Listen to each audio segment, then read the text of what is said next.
Ladies and Gentiles, monkeys and reptiles, welcome to another Trippy Food live stream, another Trippy Food Grab Bag live stream. So we're back to the normal stuff today. We have 3 people in the room, and we'll find out who they are here momentarily. Well, one of them is Tom, old guy in Colorado. Welcome, Tom. Good to see you. Glad you could make it. Deborah said that she was gonna be here with bells on, so I can't hear the bells. I'll just assume that she has bells that she has on. We are also joined by Doodle, the Prince of Dogness. Good morning, Doodle. You want to say hi? Well, good afternoon, Doodle. You want to say hi to everybody? You want to say hi to everybody out there? Are you going to say hi? No? Jared Tierno is here. Who else? Let's see. I am the one with the bells. All right. Nashies is here. We knew Nashies would be here. She RSVP'd. Ice Hand is here.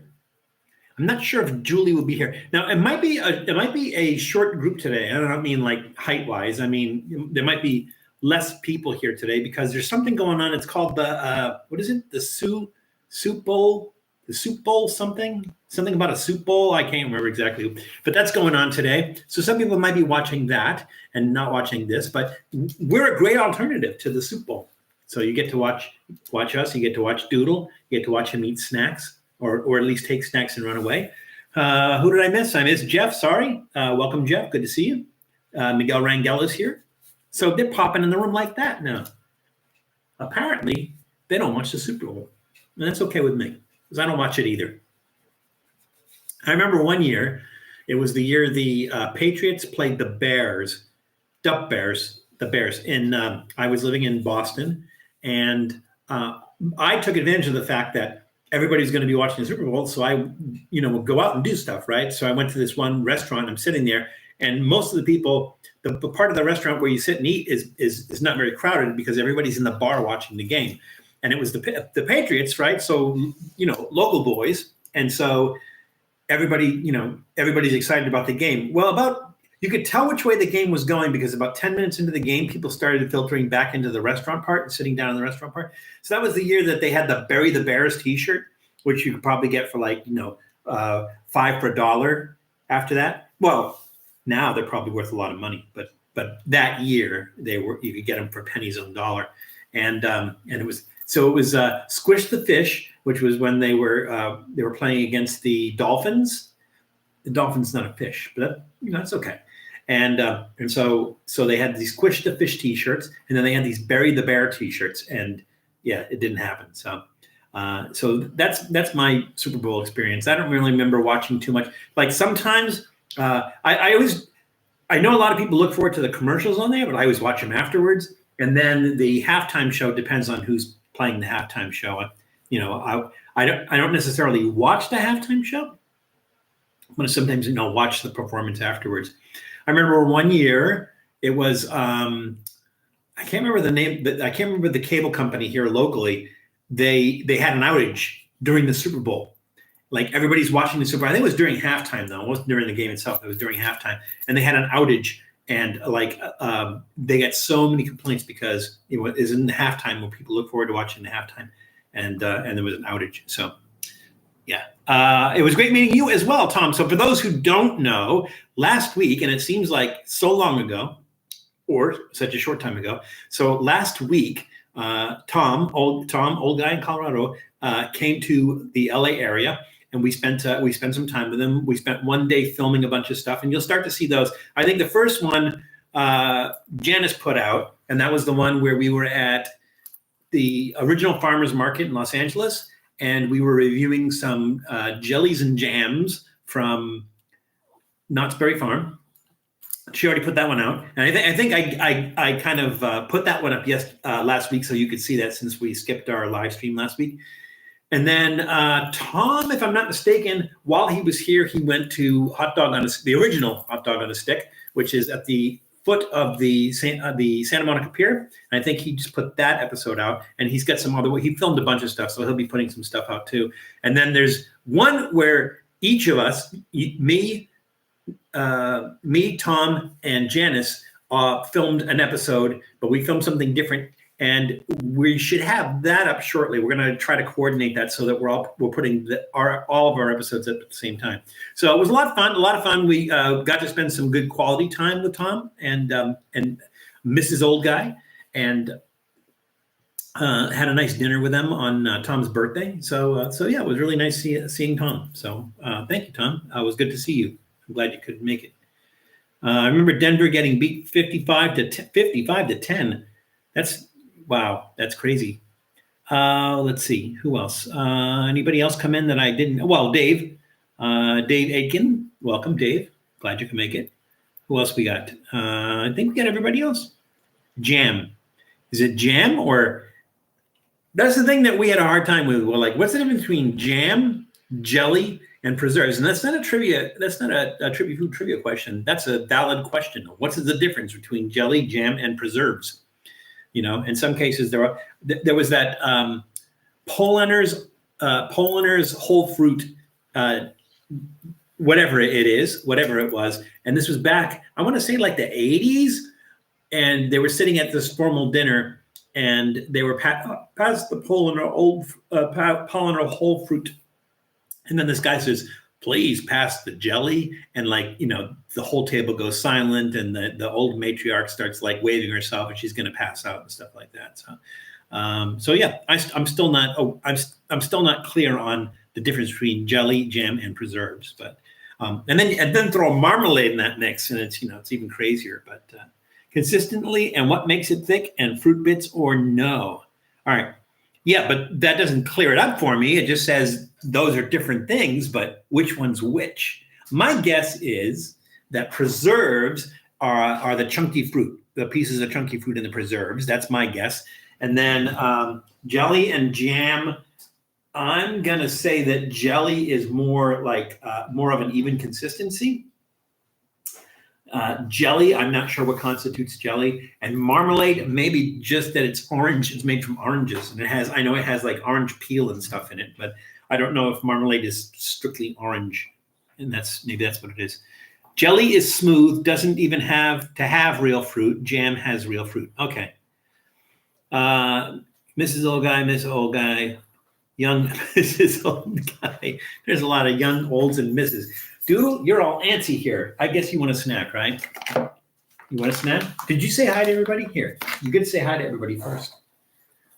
Doodle, the Prince of Darkness, everybody. I think he was saying hi while I was talking. So, the Prince of Darkness, Doodle P Dog. The P stands for P, not the letter P. P-E-E. Doodle P Dog. There you go, dude. You want that? No? Okay. Well, it's there if you want it. All right. Doodle the Prince of Darkness, everybody. So we have, let's see, 1:08 p.m. We got a few more minutes. We have some fun stuff here. And again, it's a international grab bag. So we have stuff from all over the place. We have, and he's gone. But he didn't take, oh, he needed to take a snack. Okay. Yeah, so we have an international grab bag today. Our grab bag is sponsored by Aldi. Well, it's not sponsored by them, but we're just using their bag. Let's see. Guess young. Okay. If I want to keep warm and get to the stay in the house. Yeah. Well, I'm sure she's Mrs. Old Guy to us, and to you, she's probably not Mrs. Old Guy. Like, and I don't call Claudia, Mrs. Val or Mrs. Trippy Food or anything, but I think she would probably go like, "Why are you calling me that?" I'm drinking my morning coffee in the afternoon again, out of my Trippy Food mug, and unfortunately, it is not New England coffee, and it is not Mary Lou's coffee, so it'll just have to do for the time being. Mr. Nashies is Mr. Nashies. There you go. So we all have a Mr. or Mrs. whatever we are channel. Although Matt Zion on Reckless Eating, typically because he is not married per se, Michelle is just Michelle. So everyone knows Michelle as Michelle. So we have a great show for you today, and we got about another 5 minutes. We'll wait till some more people go. Oh, it's picking up. We get to 10 people. That's not bad for a Super Bowl Sunday. Thank you all for taking time out of your day to join us on this Sunday. And I apologize for last week. It's not that, I think because Tom headed out of LA on Sunday, but we were so busy doing stuff with Tom that we didn't have time to prepare for a live stream. So that's why we didn't do a live stream last week. But it was fun. It was fun seeing Tom. We did a lot of cool things, a lot of fun things. There was a lot of stuff that was on my radar to do that we did when Tom came in that I hadn't done before. One of the things that we did was we went to the La Brea Tar Pits, the Tar Pits. And I'd gone with Reckless Eating. We did a We Go Main show in LA, and I had gone with them before. But I think I might have been in that video a little bit. But this was a video specifically filmed with Tom, and Janice was with us, so that was fun. I'm here now. You can do cool stuff. So Julie is here, and everybody, yesterday was Julie's birthday. So a very, very happy belated birthday to Julie. So another one of those wonderful people born in February. So happy belated birthday, Julie. I mean, I spoke with you yesterday, but it's your birthday, and you can cry if you want to. And now everybody in the chat gets to say happy birthday to you, Julie. So, we got 14 people. It's climbing up there. All right. So many people don't watch the Super Bowl. That's fine with me. And happy early birthday to you. Well, thank you, Jules. What is it? Tuesday, I think, is my birthday. Is Tuesday? Yeah. You get old enough and you forget all about it. Like, it's my birthday, isn't it? So, yeah. All I want for my birthday is peace and harmony in the world. So you guys work on that. Right? I'm at work. I'll miss half of it. Half of which? My birthday or the Super Bowl or yeah. Oh, and Tom just had a birthday too. So last Friday was Tom's birthday. So we had a nice dinner. We went out for Chinese food at Hop Woo. Which is a really, really good Chinese restaurant here. And it was me and Claudia and Janice and Ed and Tom and Deborah, Mrs. Old Guy. And we had a very, very nice dinner. Very nice dinner. So that was cool. Oh, did Janice sneak into the room? Or did I mention Janice? I didn't see Janice. Janice, are you here? I didn't see you sneak in. Paging Janice. Because Julie's saying, hi, Janice, but she's not here. I didn't think so. She will be, though, because I don't think she wants to break her streak. Here's the thing, though. So for those of you who don't know, Janice Yamanaka, Janice has the unique distinction of having participated in every single one of our live streams, every single one of them. So even if she misses the next, 30, she's not going to, nobody's going to come in and break her record. She's missed none, absolutely none of them. It's like one of these days she's going to be in the hospital and like, hey, Val, I'm in the hospital, but don't worry, I'm watching the show. So, it's like, or like at a wedding or a funeral or something like that. And she'll be in. So she has not missed a single live stream. There we go. Yeah, Jules, that was a safe assumption, but she's not here yet. So she doesn't strike me as like I'm going to be watching the Super Bowl kind of thing. I'm trying to think of who we have or who we're missing that that's a regular that might not be here because they're watching the Super Bowl. I'm just seeing like a back of doodle. Why am I just seeing the back of doodle? I should move over a little bit. Is it this way or is it this way? This way, and then you get to see Doodle, the Prince of Darkness. There he is, right there. He looks really tiny there.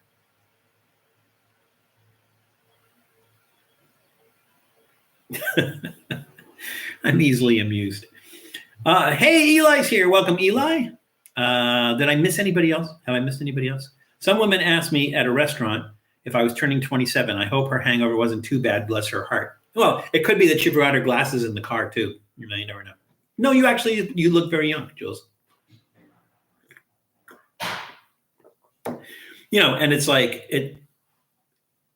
and people think that I'm young too, or younger. Let's put it that way. No one thinks I'm young, but people think I'm younger than I am. Let's put it that way. El Durino. Yeah, that's a good name for him. Look at him there. He's just kind of chilling. Janice has programmed an AI-controlled Janice bot to show up when she can't. Just counterfeit. Yeah, she's trained it to say the things that she says on a regular basis.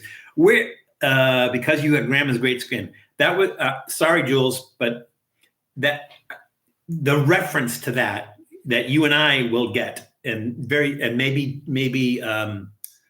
Angie, maybe Angie will get too. But that reference to that was just maybe a little bit creepy. It was really weird of you to take that from her. Are you a size 14? Excellent. All right, so let's get started. It's quarter after. Hopefully Janice will join us shortly. And hopefully a lot of our other friends who join us for our live stream will join us. So we're doing this guy over here. You guys can see it. You can see it already. So we're going to start with our adult beverage as we are wont to do. Just because I have a sense of humor, so it's like some people would think that's morbid, but I do have a sense of humor about that.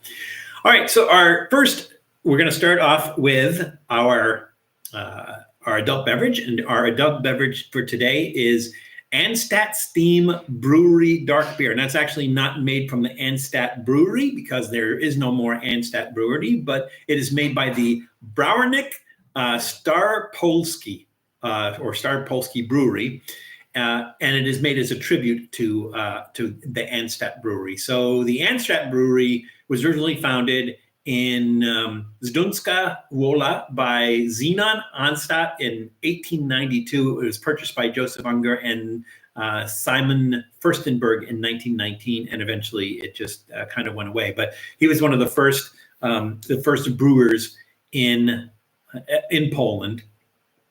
One of the first ones to do it was, I guess, a type of brew, the steam brewing. He was one of the first ones to do steam brewing, and so this beer is a tribute to him. To what was his name? Anstadt. Oh, Zenon Anstadt. Zenon. Now, I didn't take chemistry class, but somebody checked me on this. I think xenon is one of the. Oh, it's with an X. This is with a Z. But I think xenon is one of the elements, if I'm not mistaken. Anybody there know the elemental or the table of elements? Anybody there? Anybody?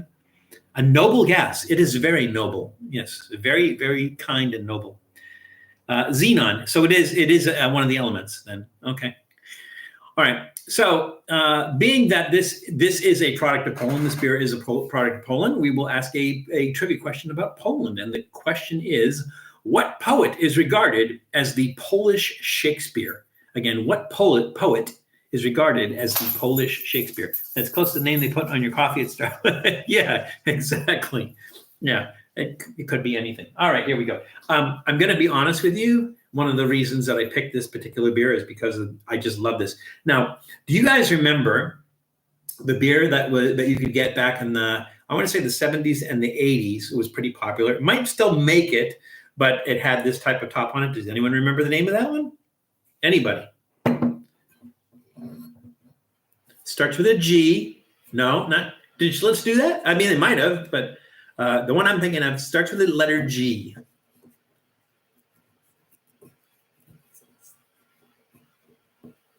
Let's see. Swing tire. Yeah, if you can figure out how they work. I think you push up on this thing. Yep, there you go. And then the nice thing about this, and I might keep the bottle for that particular reason. The nice thing about this is, if you don't drink all your beer, seal it for later. Right? There we go.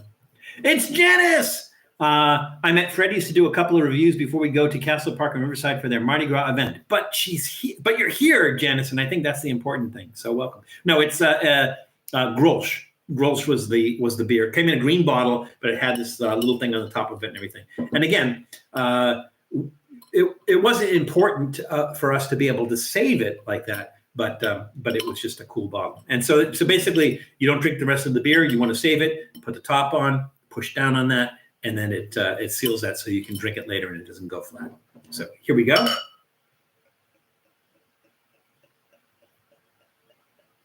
That is a very dark beer. So this is, it just had a dark beer. It is 5% ABV. It says craft beer, Steam Brewery in Zdunska Gola. And there's some other writing on there, but they put black writing on a brown label, and I can't read a word of it. I cannot read a word of that. It might be toxic. Who knows? I just can't read that. I'm gonna actually use this and keep that fresh. There we go. I use them to keep oil in. That'll work too. Yeah. It is wicked Dak. You can't see through it. You can't see through it at all, Jules. It's wicked Dak. I don't drink often, but Grolsch is my favorite. Oh, really? Grolsch is your favorite. So that tells me, Ice Hand, because you didn't guess Grolsch had that top on it, that Grolsch doesn't make that the bottles with the top on it, do they? Does Grolsch still make those bottles with the thing on the top? Here's a good trivia question. I mean, not one that I have an answer for, but it's a good trivia question nonetheless.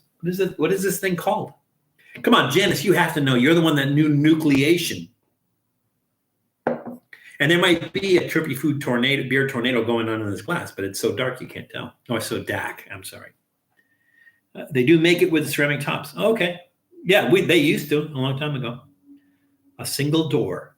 A single door? Is that what they call that? A single door?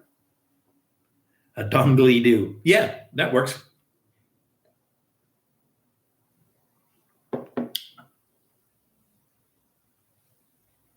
It's really smooth. Not a lot of strong alcohol taste. It's only 5% ABV.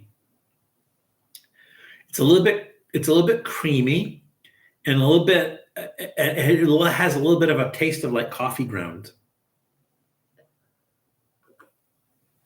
I say coffee notes. I think that's what they say. There's no coffee in it, but it has coffee notes. Don't lick the label. Remember California Proposition 65. I wonder if that. If this was Proposition 65, it would say that on there. I don't know. Maybe it's on there and you can't read it. I schooled you guys on Proposition 65. That's so cool. Oh, by the way, the last live stream we did, which is when we did different luncheon meats. I didn't say Spam because Spam is a brand name, but different luncheon meats. We did different luncheon meats, and I used a rating system. If you go to the recorded live stream and you look at the notes there, you'll see the rankings. So if you're ever curious, or even maybe you see it on the shelf and go like, what did Val think of that particular one, or where did that rank in Val's list? You just go out there and look at the notes on that, and that will tell you.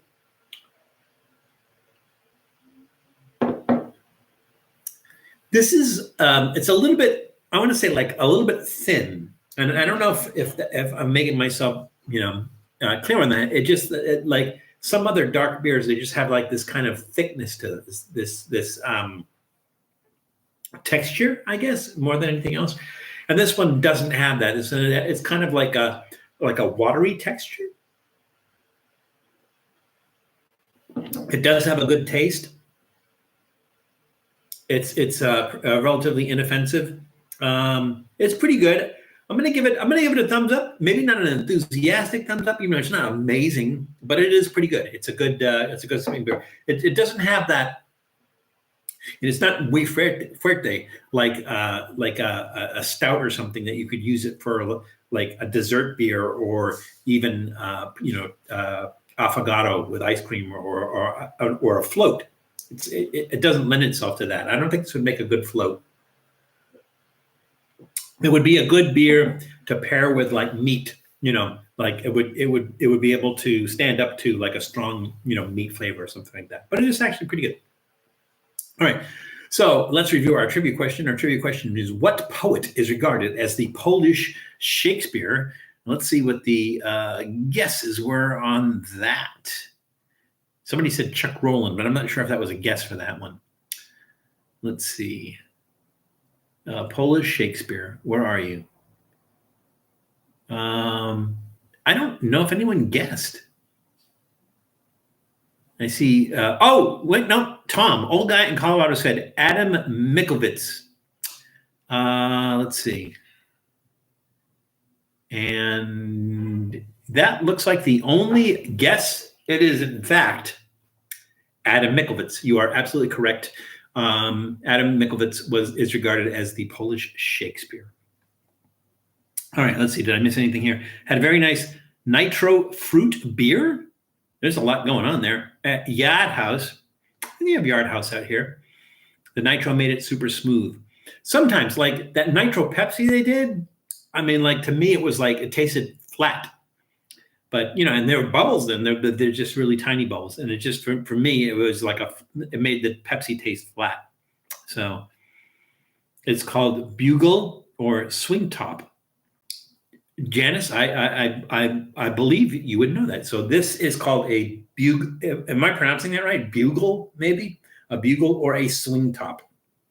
Pair it with a nice Hikaru pot pie. It doesn't matter what you pair with Hikaru pot pie. You could pair anything with the Hikaru pot pie. It doesn't matter. Okay, looks like we're all caught up. All right, let's move on to our first snack. All right, let's do some housekeeping here. All right. And let's see if I say this right. And then, for some reason, I know how to pronounce it, but I always say it wrong. So this is Royal Family Thai Tea Mochi. I think I said that right. Mochi? It is mochi, right? Not mochi. It's mochi, right? This is Royal Family Thai Tea Mochi. And it looks like little ones. I have a picture of the Thai tea on the outside.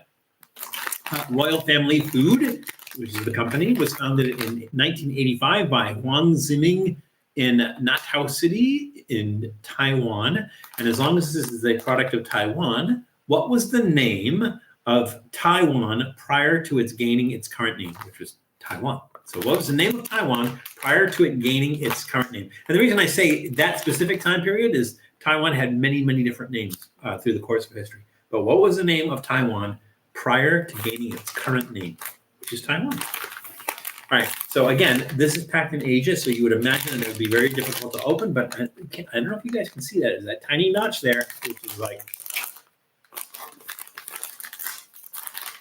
and these are factory sealed for your protection, individually wrapped.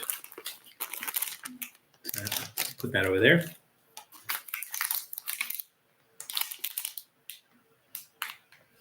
Got all kinds of writing on here. I don't think I understand that.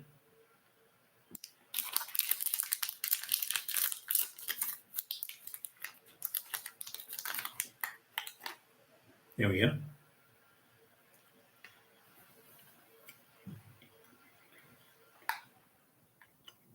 That's tasty.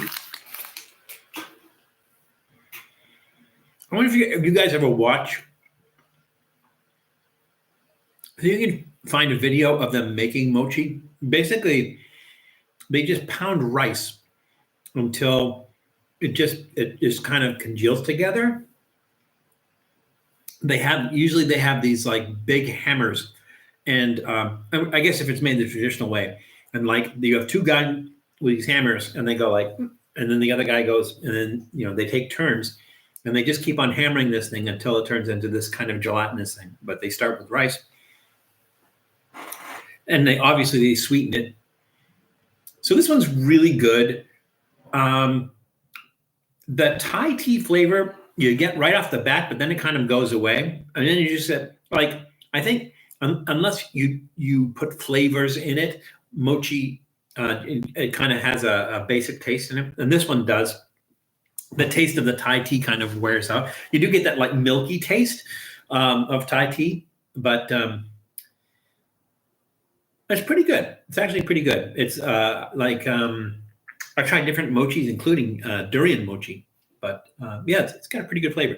And by the way, Janice, I know you have not tried durian. We are going to set up a durian gauntlet for you, and we'll probably do durian mochi as well. So I'm going to give that a thumbs up. I got my thumb. A thumbs up. I'm going to give it a thumbs up. That's pretty good. All right. So our question was, what was the name of Taiwan prior to it gaining its current name? Let's see. Ice Hand says Formosa. Eli says Tai 2. No, that's its next name. The first name is Taiwan comes before Tai 2.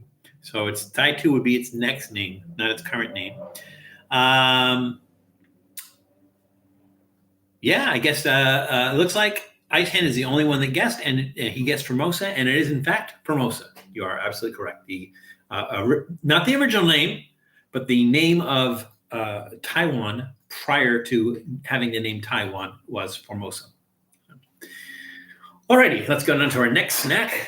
So we are moving from, wait, that was not a product of Thailand, even though it was Thai tea mochi. It was product of Taiwan. You have Thailand and Taiwan. Taiwan. And next, we are going to the U of K. The good old U of K, and we're going to be doing this. So this is from McVitie's, and it is Oaty Creams Hobnobs. I know, Oaty Creams. And it's funny because I listed what, I showed the picture, and somebody goes, Hobnobs, and they were all excited about it. So I guess it's a big thing. I guess some people really love Hobnobs. I don't know if this is a typical Hobnob or like the Oaty one is different. But it is McVitie's Hobnobs Oaty Creams chocolate flavor. So it has chocolate flavor cream sandwiched between two knobbly hobnobs. Knobbly hobnob. That sounds like not appropriate for children, but McVitie's has been around for a long time. It was originally founded as a provision shop in 1838 by Robert McVitie in Edinburgh, Scotland. Although this is a product of Ireland. So we are doing a world tour here today. And let's see, let's ask the question based on oats. What is the name of the fictional character created in Austin, Texas, who wears an aviator's cap and stands in a tub of oats on wheels? Again, what is the name of the fictional character created in Austin, Texas, who wears an aviator's cap and stands in a tub of oats on wheels? All right. Let's see. Tear here. Okay. I just don't want the whole thing to fall apart. It does want me to tear there.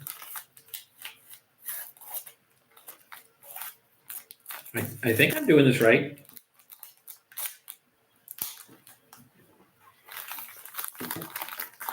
All right. This is kind of going to work. So it's Oaty knobbly biscuits. I don't know what a knobbly biscuit is, with a chocolate flavored curling. Ingredients: rolled oats is the main ingredient. Vegetable oil, sugar, wholemeal wheat flour. Whole wheat, that's good. Maltodextrin, fat reduced cocoa powder, partially invert sugar syrup, lactose, milk, raising agents, sodium bicarbonate, ammonium bicarbonate, dried skim milk, salt, wheat, starch, and natural flavoring. It sounds like, good stuff. Let's see. It doesn't have like an excess thing on it. I don't know. I mean, it sounds almost like it's good for you. So there's the cookie, chocolate filling.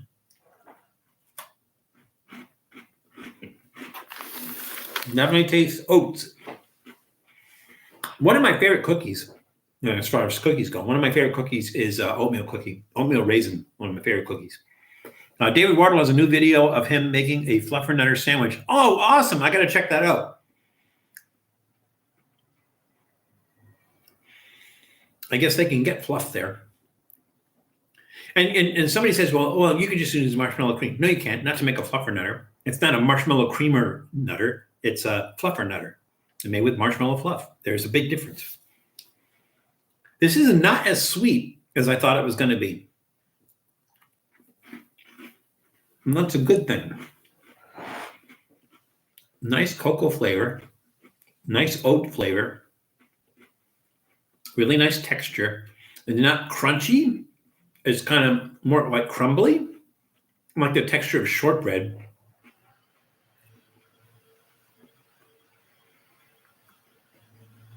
Those are really good. I'm digging those. Yeah. I'm not a big fan of sweet stuff, and that one's not really like overly sweet, but it has a really nice, cocoa flavor, really nice oat flavor and everything. What's not to like? That's a thumbs up. All right, let's go back and revisit our trivia question. And the question was, what is the name of the fictional character created in Austin, Texas, who wears an aviator's cap and stands in a tub of oats on wheels? The guesses were, let's see. Eli says Hank Hill. Good guess. Ice Hand says Otis McTubstander. Also a good guess. Dave Aiken says Marky Mapo. You bring up an interesting question, Marky. A lot of people don't remember Mapo. I do remember Mapo. I've eaten it as a child. I don't remember being a big fan of it. But here's the question. So you have oatmeal, and you have cream of wheat, which is made from wheat and everything. What is maple made from? And I think they call it maple because it was maple flavored. But what is it? What was it made from? Is it like rice or like? That's next to the question. What was maple made from? Tom says Bobby. Bobby's the guy who stands in a tub of oats on wheels.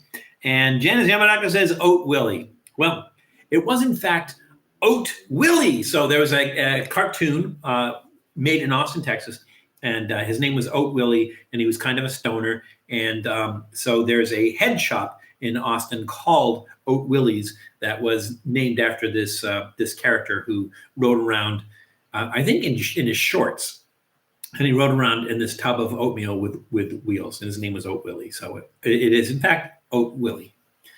So there we go with that. What did I do? Oh, okay, we're good. Mapo is made from whole grain rolled oats, rye flour. It says oats and rye. That's interesting. Sugar and other ingredients.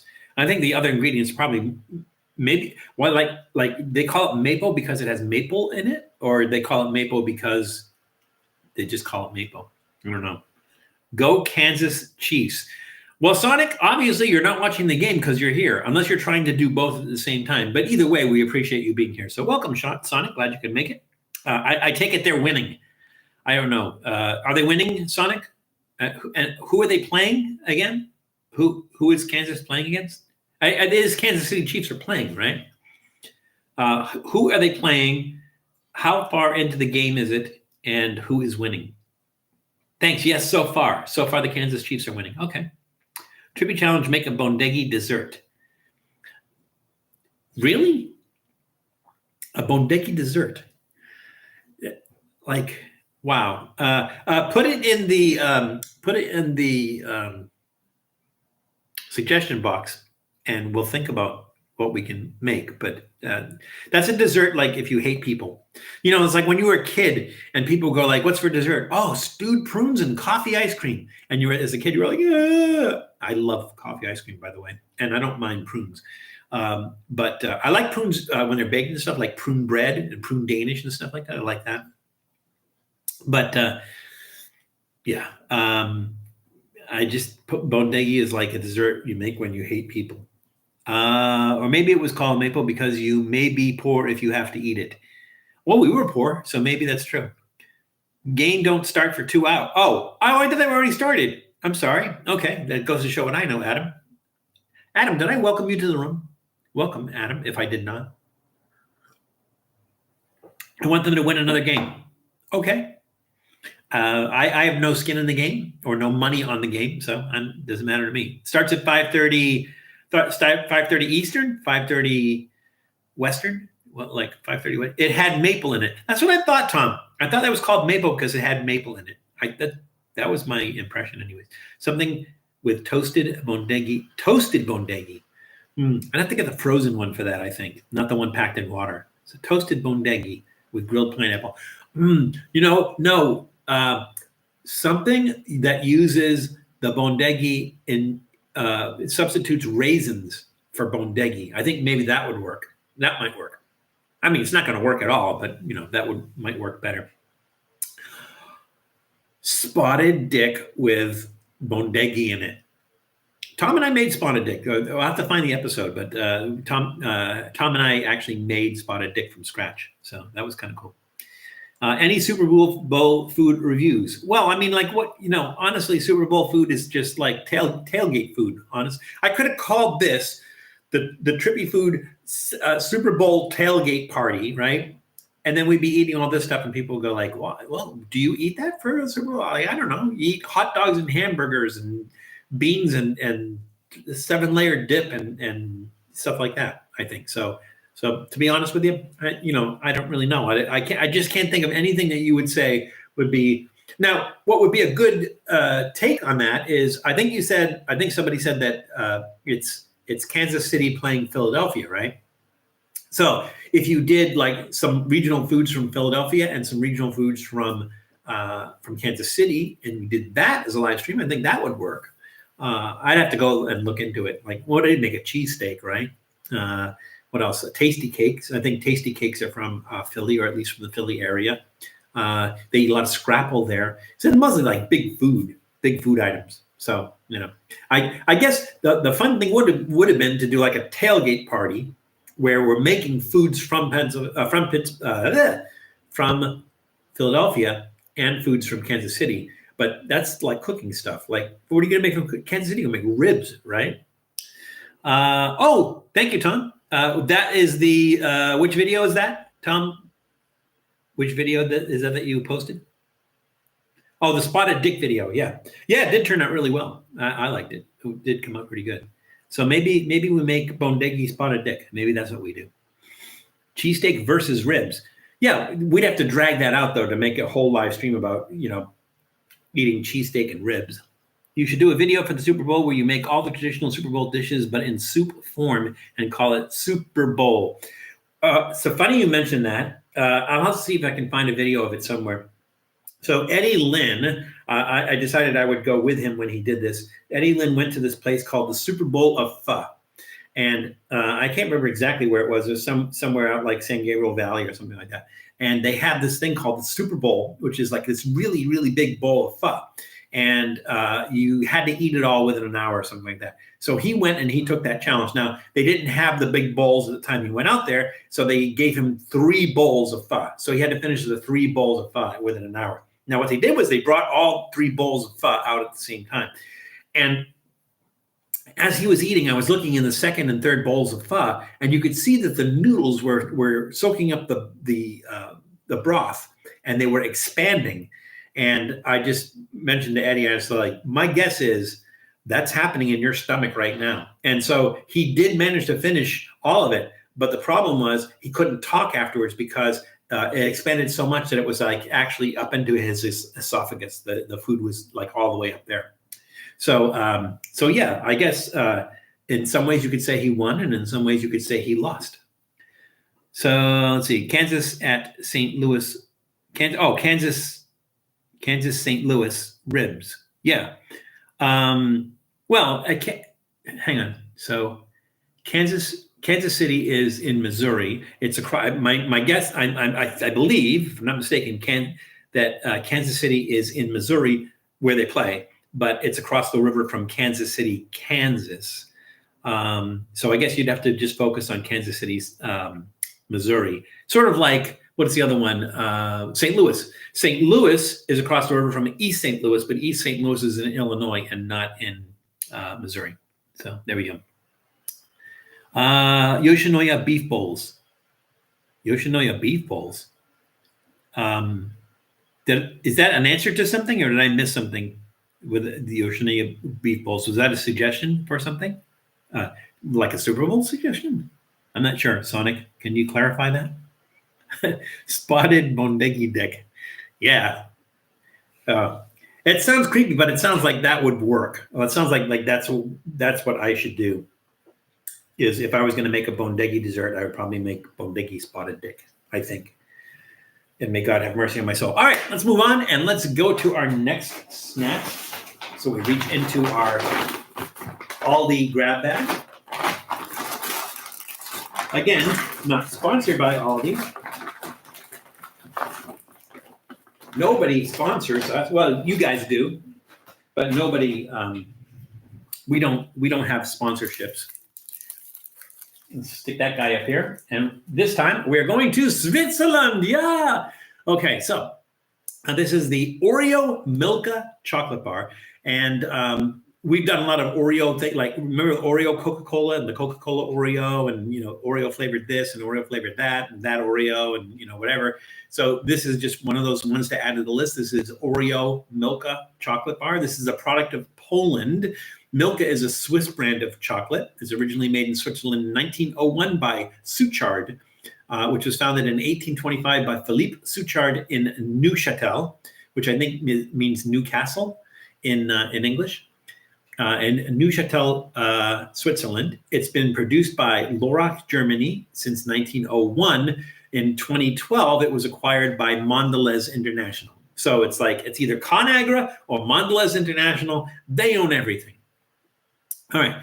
So it is a chocolate bar that has Oreos in it. So you can see they just show you a little picture of like little bits of Oreos that look like little insects inside this chocolate bar. So let us ask a trivia question about Milka itself. And the question is, where does the name Milka originate? Again, from where does the name Milka originate? Okay, here we go. Let's see. What did I miss here? No one sponsors Trippy Food, and no one puts Val in a corner. That's right. Except Baby. Baby puts Val in a corner. Val doesn't put Baby in a corner, but Baby puts Val in a corner. Okay. I'd put Val in a corner. He knows what he did. But you put him in the corner facing the corner or facing out of the corner? Citgo gas station. Now, here's the thing: is the Citgo sign is legendary in the city of Boston. So it's almost synonymous with the city of Boston. It's just outside of Fenway Park. So like whenever you watch a Red Sox game, you can see the Citgo sign. It's huge. It was I think in the 1970s we had this energy crisis, and they shut the Citgo sign. So it was neon. They shut the Citgo sign off, and then back around 80. I want to say like 82, maybe somewhere around that, they turned it back on. They kind of refurbished it and turned it back on. I think, I'm not mistaken, Julie would probably know this, but I think the Citgo sign has now been converted to LED. It would make sense. It would be cheaper, but the thing was, I think they were going to take it down, and it was designated as a landmark, and so they can't take it down now. And so I think maybe because it's in the area of BU, it's in Kenmore Square, and I think maybe BU had there's money to keep it renovated and everything like that. But it is a registered landmark, the Citgo sign, and it is synonymous with Boston, which is why the Trippy Food East logo features an altered Citgo sign instead of the red triangle on the Citgo sign. It features a slice of pizza. And instead of saying Citgo on it, it says Trippy Food. So there we go. Let's see. I missed some stuff because I saw people typing. Let's see. Give enough time, might toss himself in a dog crate. You never know. Julie, you and I think that's funny because we actually know what happened. But that's one of those what do they call those? An inside joke? Let's see. It's all LED now. Yeah, that's what I thought. Sort of like the Hilltop Cactus. So Hilltop Steakhouse on Route 1 in Saugus was around since the 1960s. And then, probably, I want to say more than 10 years ago, they closed permanently. But the huge neon cactus they had out front was again, a cultural landmark. And so somebody bought the area, tore down the steakhouse, and built kind of like a mini outdoor mall there. But they kept the cactus, and then they converted the cactus from neon to LED because it's cheaper. And so when you're driving up Route 1 in Saugus, you can still see the Hilltop, the old Hilltop Cactus. As a matter of fact, I think we did do an episode up there. We called it Tacky Route 1. So there's a bunch of places on Route 1, and a lot of the places we went to are gone. So Hilltop Steakhouse Cactus. The Hilltop Steakhouse is gone. The cactus is still there. One was the Ship, which was a restaurant. It was shaped like a ship. I mean, it was ship-sized. And when I say ship, I don't mean like a Navy ship. I mean like old Ironsides or an old sailing ship. And that's gone. It's completely gone. Ship's gone. There was the Leaning Tower, which was at Prince Pizza on Route 1. That's still there. And then there was the Red Dinosaur, which was, I guess, an Allosaurus. I don't know what kind of dinosaur it was. And that was around since the late 1950s. And that's still there, but they moved it up on top of the hill. So it used to be on a miniature golf course. The miniature golf course is gone now. And they moved the dinosaur up to the top of the hill. Now, the one thing that we didn't do then, but we did do later, was Kowloon. And Kowloon is kind of like a Polynesian tiki kind of, people call it a Chinese restaurant. They do have Chinese food, but they do have like Asian food. So they have Thai food, Chinese food. I think they have Japanese food. They have sushi and stuff like that. They have a full sushi bar. But it's the whole place looks like a giant tiki hut, and that's the whole thing. You get like the drinks like Scorpion Bowl and stuff like that, and Polynesian food, which is like, chicken fingers and spare ribs and poo platter and stuff like that, right? So that's been around for a long time, but they are selling the property and they're going to develop that property. Word is that they're going to have a smaller version of Kowloon on site. But the building that it's in now is going to be torn down, and that's it's an awesome building. So we did an episode there. We did an episode of Colin, so you can see that as well. So we have Arco, Shell's, Chevron, Mobil 76 gas station. The thing about Chevron is Chevron was originally Standard Oil, and to maintain the trademark of Standard Oil, they have to have at least one gas station in every state that's called Standard Oil. And so like there's one in Portland, Oregon, a Standard Oil. So you drive up to it, you go, that looks like a Chevron, but it says Standard Oil. It's because to maintain the copyright or the trademark, they have to have a working gas station with that trademark on it. So I think they have to have one in every one of the 50 states, at least one, and they do have mostly. So that'd be a fun thing to do. Is like, no matter what state you're in, is try to find the Chevron gas station that is, that has the Standard Oil signs and stuff. And then one of the ones that was like that kind of went away for a while, or you didn't really see that much, is Sinclair. And I'd say a lot more Sinclair gas stations. They have that green Apatosaurus or Brontosaurus, whatever you want to call it, outside each one of them. The Doors did that song, "Show Me the Way to the Next Sushi Bar." Oh, don't ask why. Which I think, if I'm not mistaken, is not a Doors song per se. It's a Kurt Weill song. So I think it was from I'm going to say from like Three Penny Opera or something like that. I didn't forget Prince's Leaning Tower, Jules. I think I did mention that. And that's Prince Pizza, the Leaning Tower.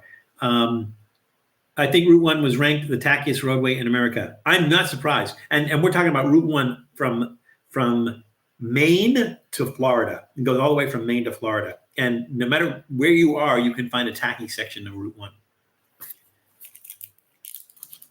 Julie, can you find that tacky Route 1 episode and post that, please? All right. It doesn't look like the one on the package. There is a single chunk of Oreo in there. All right, let's try that.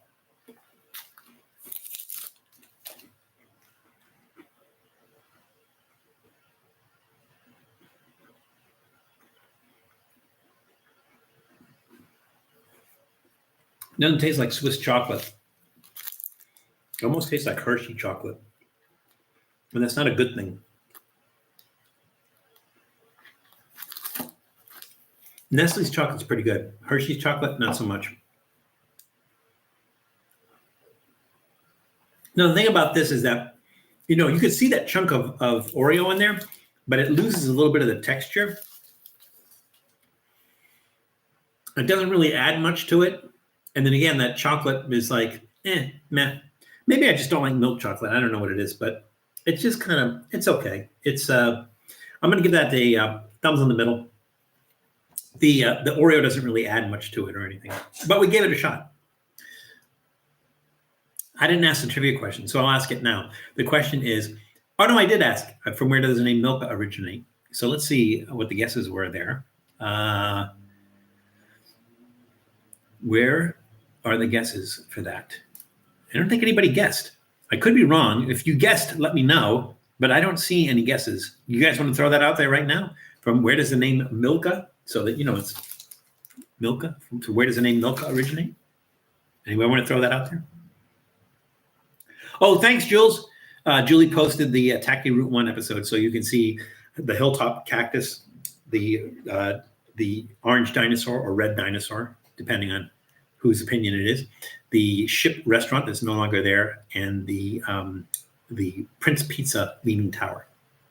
Those are all in there. And then we did, Julie and I did a separate episode when we went to Kowloon. Jules, see if you can find that one too, the Kowloon one. Try the food inside. Try the food inside where? In the Trippy gas station? Oh my God, the video has the ship in it. Now I'm sad. Yeah, you don't remember that? Didn't you go with me to film that? Maybe, maybe not. But yeah, that ship is in it and it's not there anymore. Although they left, didn't they leave the lighthouse there? There was like a lighthouse and the ship, and they tore down the ship and the lighthouse is still there. It makes no sense. Alrighty, it doesn't look like anybody guessed, so I will help you out there.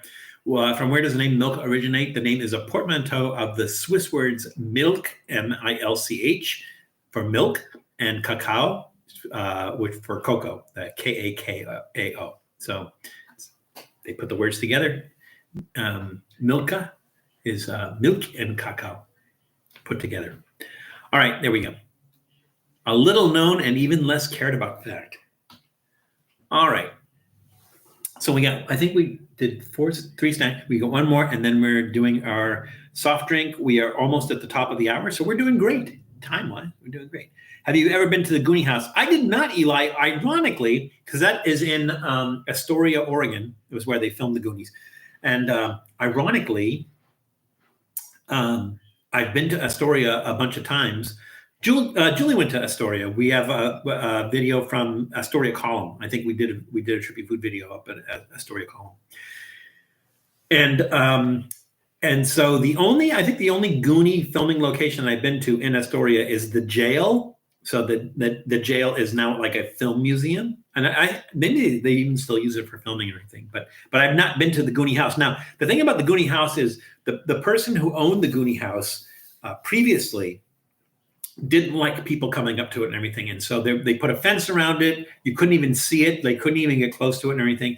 And it's been sold recently. And the new owners are friendly to people who are fans of the movie and want to see the Goonie House. So you have a better chance of seeing it now if you want to see the Goonie House than previously. But it is in Astoria, which is about, I'm going to say about an hour and a half out of Portland.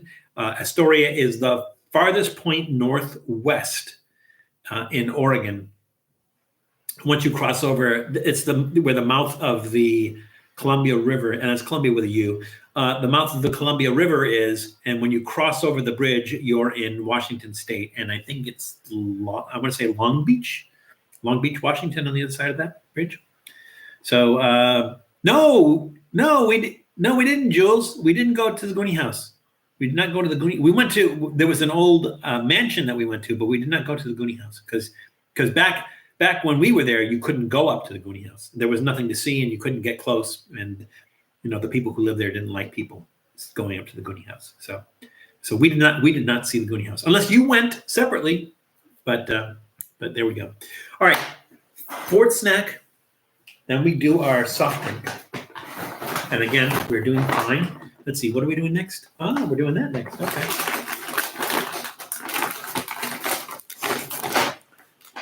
I'm going to be honest with you guys. When I bought this, I had no idea what it was. I'm not sure I know what it is now. All right. So this is Kabaya Saku Saku Panda cookies. Kabaya Saku Saku Panda cookies.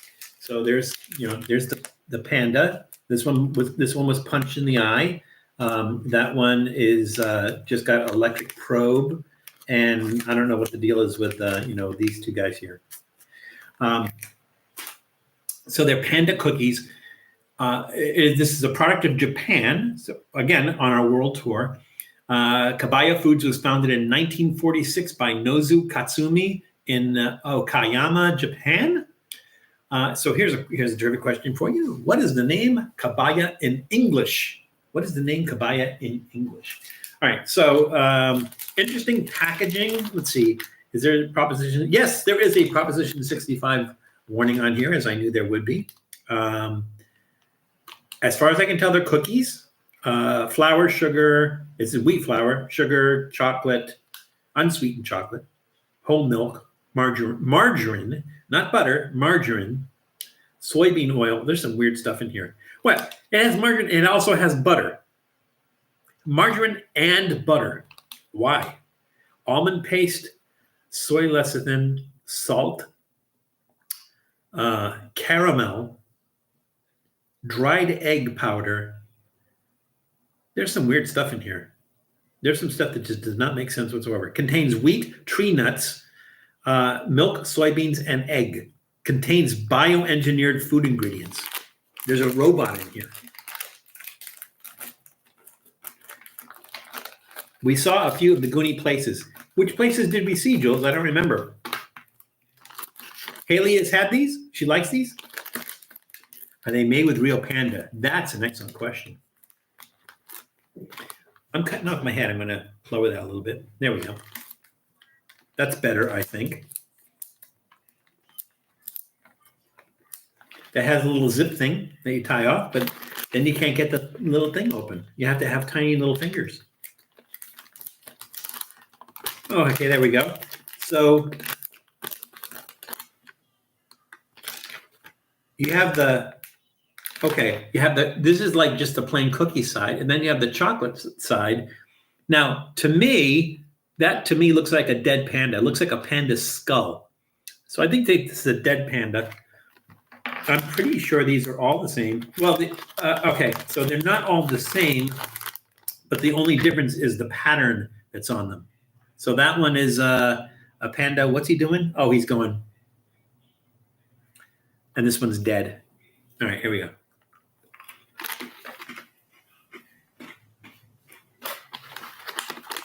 The Wizzo Chocolate Company. I'm going to understand that this has a whole, unwashed, unboned baby frog. Well, if we took the bones out, it wouldn't be crunchy, would it? Ooh, that is a strange flavor. What is? Almost tastes like a fortune cookie. What is it? And what makes a fortune cookie taste like a fortune? Almond paste. That's what makes a fortune cookie taste like a fortune cookie. That's the almond paste.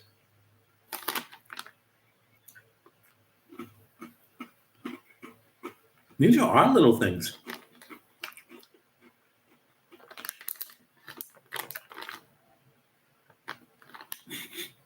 We haven't had those. I'd remember how awesome the dead side was. Well, only one of them is dead.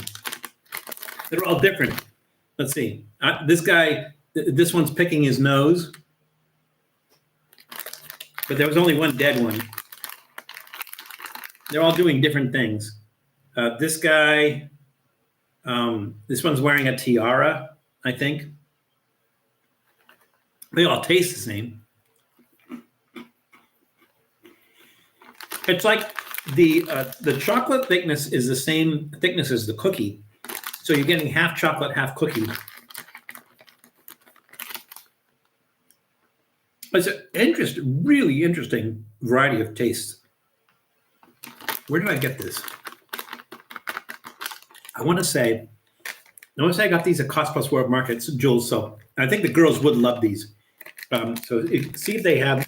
You go to Cost Plus World Market and see if you can get these. Yeah, those are actually pretty good, and I'm going to give those a thumbs up.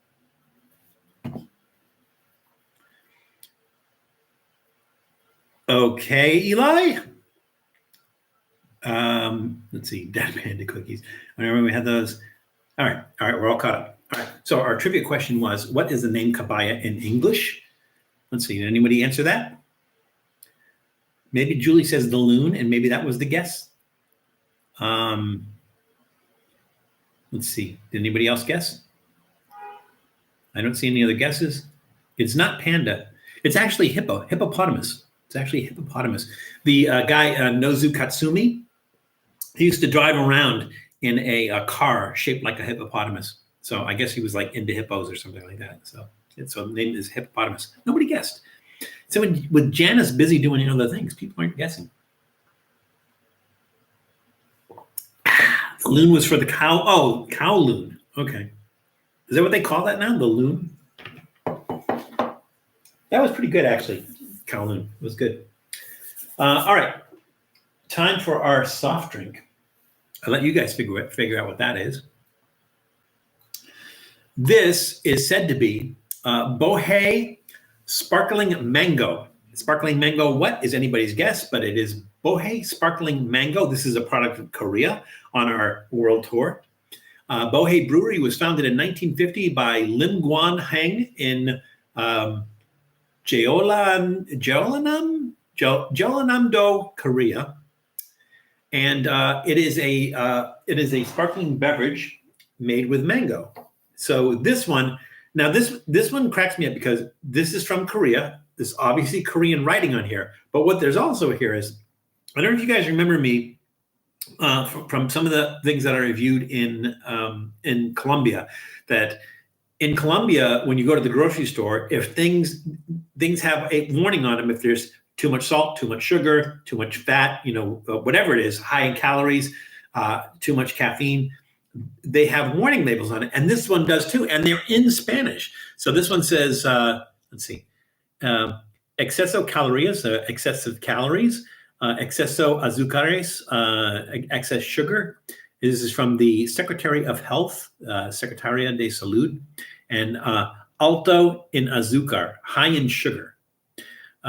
So let's see, does it also have a Proposition 65 warning? That'd be fun too. So just really an odd thing, because here's this beverage imported by Samyang, made in Korea with Latin American warnings on it. That's kind of weird. It is very weird. All right. So again, this is a sparkling mango beverage. So we're going to do a little bit, our trivia question is going to be a little bit different. Our question is going to be about mango, but not the mango that you think. What actor portrayed the character of male exotic dancer Mango on Saturday Night Live? Again, what actor portrayed the character of male exotic dancer Mango on Saturday Night Live? All right. I think it might be that mango flavor. Oh, there's Braille. I'm not going to turn it now because I opened it, but there's Braille on the top of the can. So you can tell what it is you're drinking. I hate pouring from it. I was not expecting this. I was thinking this was going to be like, soda thin. This is like, it's foamy. It's foamy and bubbly. It looks like Alka-Seltzer.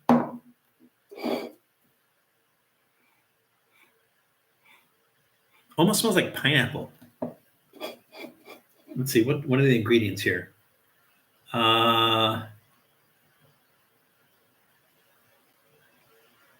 Fructose syrup, refined sugar. Why does it have high fructose corn syrup and sugar? Mango, concentrated, Mexico. Skim milk powder? Calcium dioxide, citric acid.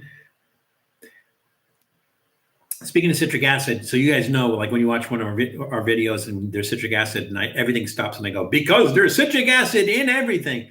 Janice did that on the jelly episode that we did, the jam episode from Knott's. She beat me to the whole citric acid thing. Artificial flavor. So it has mango, and then it has artificial flavor. It has high fructose corn syrup and sugar. It has mango and artificial mango flavor. I don't know. It makes no sense whatsoever. Contains soybean. This is one bizarre drink. All right, let's give this a shot and see what happens.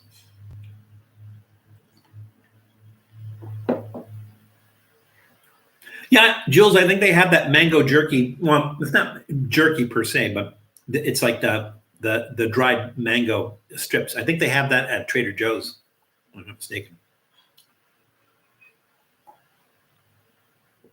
This is bizarre. This is a really bizarre. It's like a creamy drink. It's just really strange.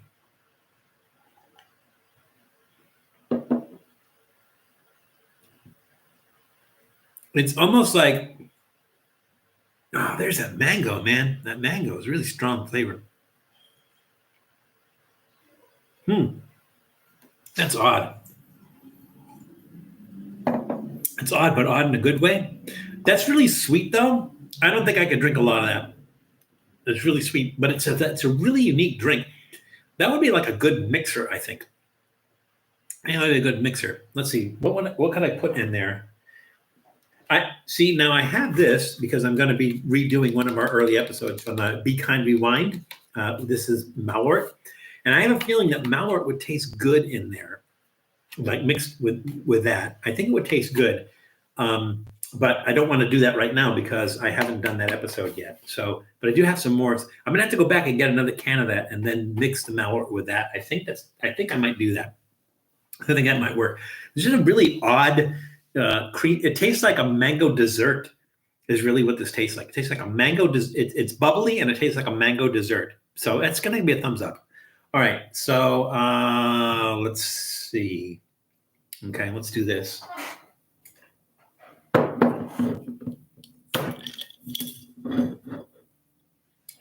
This is going to be bad.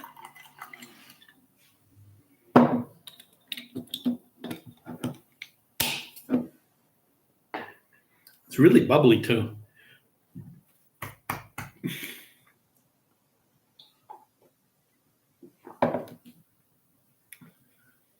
Oh, it's not bad. That's not bad at all. This is one of the better combinations of adult beverage and soft drink. But it takes on a different texture and everything.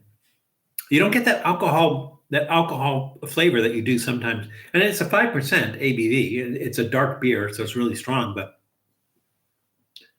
that's not bad at all. I think maybe like that mango flavor is so strong that it,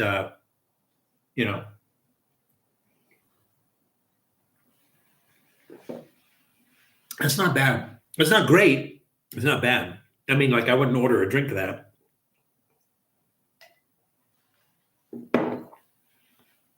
Thumbs in the middle. Thumbs in the middle trending upward. There's actually some nice flavor in there, but it's because that drink has really nice flavor in there. So thumbs in the middle, trending upward on that. I don't know why you would do that though. Alrighty, so the question was, what actor portrayed the character of male exotic dancer Mango on Saturday Night Live? So Julie said Chris Farley, Dave Aiken said Chris Farley, Isan then said Chris Kattan, Eli said Rowan Atkinson. No, that's not mango, that's bean. That's a different fruit. And Tom says Bob Marley. Let's see. I think Miguel Rango said Chris Kattan. It is in fact Chris Kattan. Yes, Chris Kattan. He really hasn't done a whole lot. Like I can't think of a single film, like movie that he's been in that I would say like, oh, I remember Chris Kattan was in this particular movie. And maybe it's because he has such unique features. He has such unique features that he would stand out in a film, and maybe they would want him for a role where he doesn't his facial features don't stand out, or his personality doesn't stand out. So maybe that's what it is. I honestly don't know. But he did play the character of exotic male dancer Mango on it. So it was a recurring character. And it was funny because usually like the guests or even the musical guests were like enamored with Mango. They would fall in love with Mango. But Mango was this exotic dancer who was not like very exotic as far as the dancing goes. It would be like, one of those things. But he would be wearing like these gold lame shorts. It's hilarious to the point of like crazy hilarious. The Mango episodes that he did. So it was in fact Chris Kattan. Okay, so we are at our halfway point. Let's see. He was in that weird Santa horror movie with Goldberg. I guess I haven't seen a weird horror movie, Santa horror movie with Goldberg, so that's why I don't recognize it. But you probably one of those things where you saw him and you go like, oh, that's the guy from Saturday Night Live, probably. All right, so now we're going to get into our savory stuff. We have enough sweet stuff. Let's dig back into the Trippy Food Grab Bag.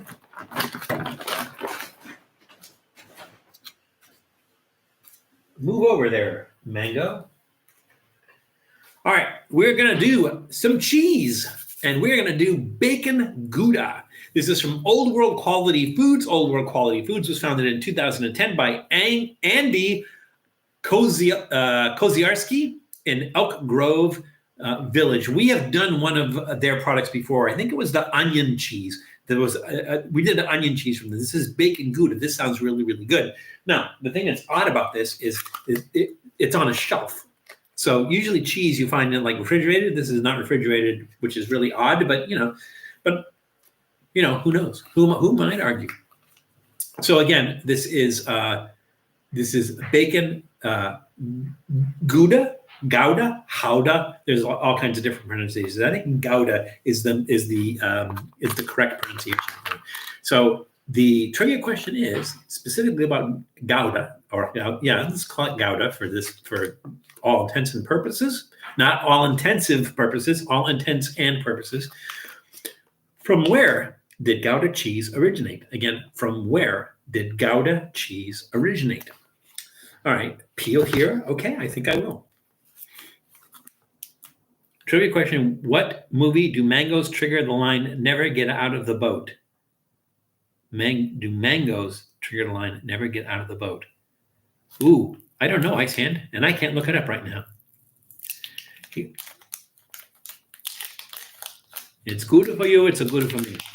That's a nice. In a Gouda de vida. That's if it's Gouda. I think it's Gouda or Howda. So you see little chunks of bacon in there. Let's get a piece with bacon chunks in it.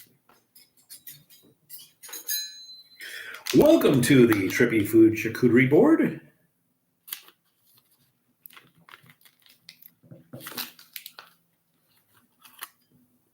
There we go. Missed that piece of bacon. Nice smell. That's has like a smoky smell to it. But a lot of Gouda is smoked. I didn't know that it's particularly orange though. Most Gouda that I've had is like a white. You're right, Jules. It is ultra smoky. Oh, Apocalypse Now. I didn't see that.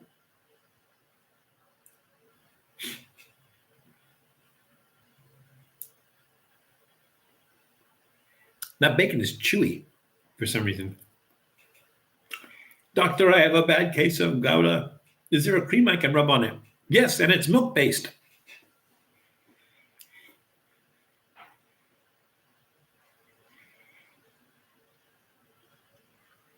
Really interesting flavor on the cheese.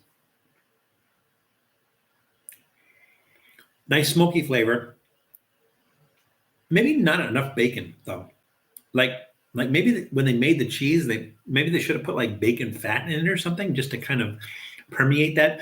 It has that smoky smell of bacon, and it does have bacon flavor, but it's subtle. You just get little pieces of it. It's pretty good though. I'm going to go ahead and give that a thumbs in the middle, trending upward. So I just kind of wish they amped the bacon flavor up a little bit more. So maybe I'll make them like a grilled cheese sandwich with bacon in it. With that cheese, I think that would be pretty good. I've got enough of it. I can do that. All right, our question was, from where did Gouda cheese originate? Let's see. Nobody guessed. Janice guessed, and Janice says Gouda, Netherlands, or Holland. Yes, it is. In fact, Gouda is the name of the place where it originated from, which is in Holland, aka the Netherlands. And if something is from the Netherlands or from Holland, it's Dutch. So go figure. It's called Holland or the Netherlands, and if it's from there, it's called Dutch. I don't know. I don't write these things. All right. So we are well on our way. We got plenty of time. Lots of time, as a matter of fact. All right. So as long as we are on the Trippy Food charcuterie board, let's continue in that vein. Let's dig back into our Aldi grab bag. Speaking of Aldi, does anybody know what this signifies? It's supposed to be a quarter, and then there's shopping carts all over there. Does anybody know what that signifies? Janice, I know you know because you shop at Aldi on a regular basis. Are you going to fall down on me there? You are going to fall down on me there. Can't you just stay up? There we go. Okay. So this is a Big Mama pickled sausage. Now, pickled sausage seems like an odd thing, but honestly, you go into some bars, they have pickled sausage like in jars on the counter and stuff like that. Or some Eastern European delis might have that. This is a product of the United States. So we're back home now from our international trip. This was originally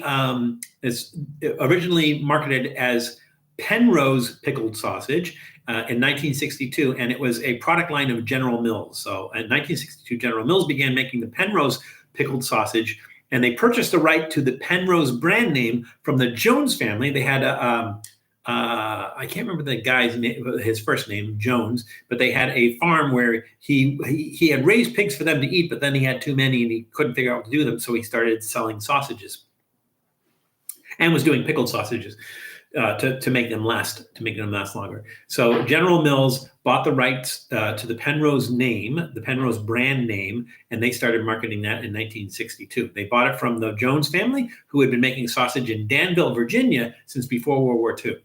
The division became Goodmark Foods in 1981 and is now owned by ConAgra. Remember, it's either Mondelez International or ConAgra. They own everything. All right. So the question is, who is credited with inventing pickled sausage? Who is credited with inventing pickled sausage? So we're going to go ahead and try this. Sometimes they have hot ones. This one is not particularly hot. Let's see, does it have any kind of pepper or anything? Mechanically separated chicken, pork. Oh, it's not just pork. There's chicken in it as well. Salt, natural flavors. Contains beef. So there's pork. There's chicken, pork, and beef. Paprika, pickled in distilled white vinegar, water, and salt. All right, so nothing spicy in here. And I don't have a hot sauce to put on it. Try Tijuana Mama is the spicier one. We did a Tijuana Mama, I want to say it was Tijuana Mama chips, if I remember correctly. We did do a Tijuana Mama something. I'm going to have to go look that up. The cheese used to be called Stolk because the town was called Stolk before it became Gouda. Oh, interesting. I didn't know that, Janice. I'm just going to eat the end of this.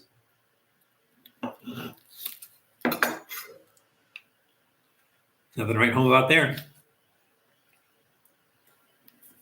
Oh, no, it's pickled. Weird texture.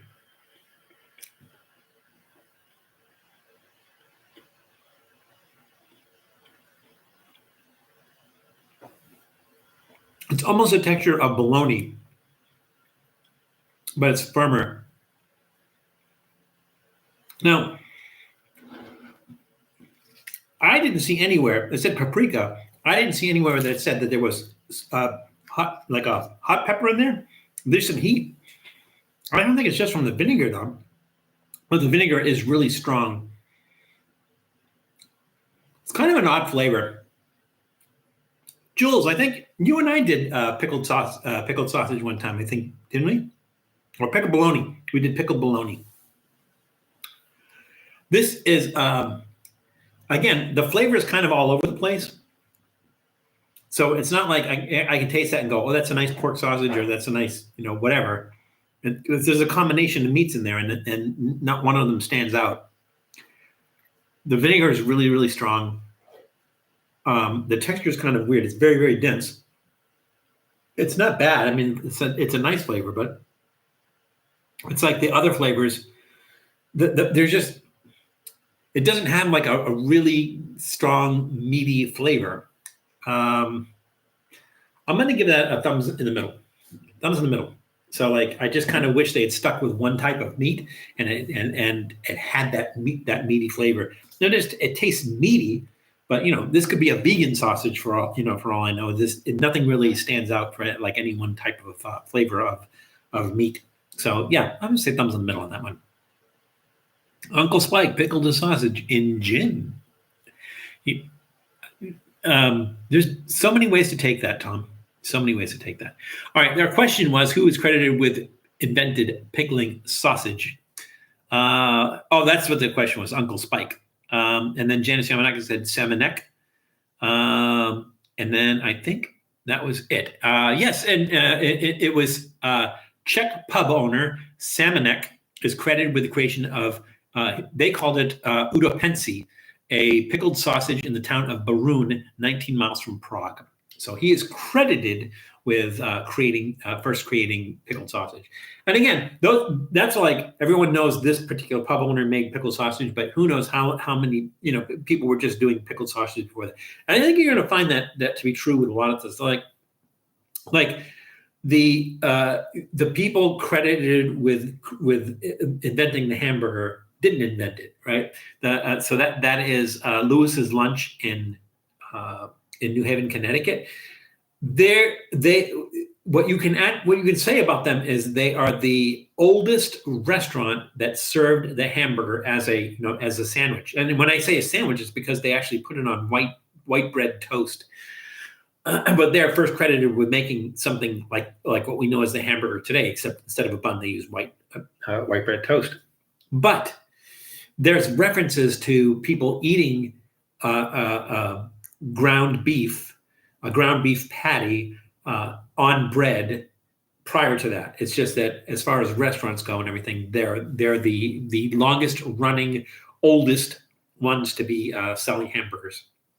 So I think this is I think just about everything is the same thing. Every time you say who's credited with inventing something, they probably didn't invent it, but they're just the first ones that are really credited with it because they're the ones that, it got popular from them and everything. But maybe people were making it on their farms and stuff like that before that. So, hey, Joshua Maxwell is here. Welcome, Joshua. A little late, but never too late. And you'll catch everything else in the Goop Mélange section of our show. Let's see. Oh, okay. People are getting to niceties. All right. So I think that's it for the savory stuff. And now we're going to get into the more spicy stuff. Okay. That also was a product of America. So we're still, we're back from our international tour, but we're going to be going back out again.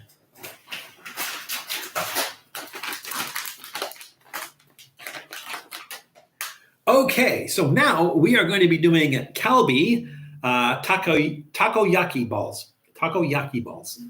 And takoyaki is a Japanese snack made from wheat flour and filled with minced or diced octopus, which is tako, tempura scraps, which is tenkatsu, pickled ginger, which is beni shoga, and green onion, which is negi.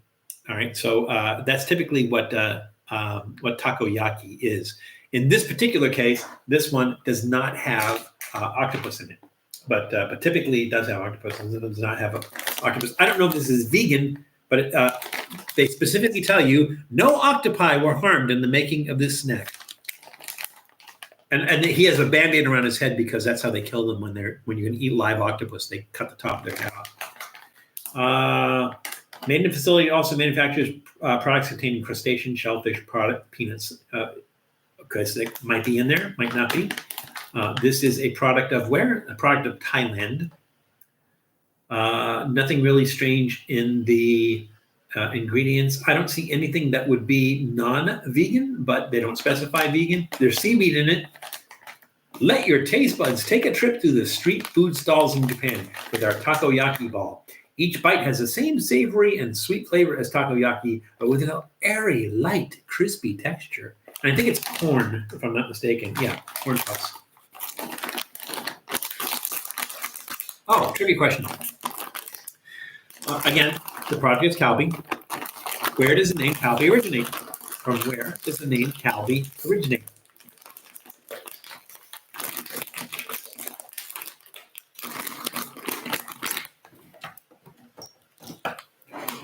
Asian packaging. Again, I think it's because it has to go overseas and they don't want the bags to open up while they're in transit. Ooh. It almost has like a soapy smell. That's weird. We should eat this like a breakfast cereal.